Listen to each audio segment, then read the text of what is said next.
Did you know one man turned torture into an art form that inspired vampire legends? In 1459, Ottoman ambassadors arrived at Vlad the Impaler's court expecting peaceful negotiations. Instead, he nailed their turbans to their heads for refusing to remove them. This was just the beginning of his 3-year reign of terror in Wallachia. Vlad perfected the art of impalement, designing wooden stakes that would pierce the body without hitting vital organs.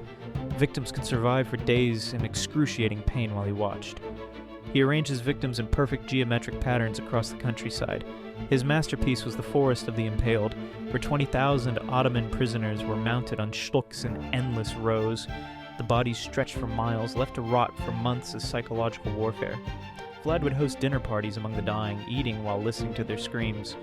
When the Ottomans finally discovered the mass impalement sites, they retreated in horror. His cruelty was so extreme it birthed the vampire myth.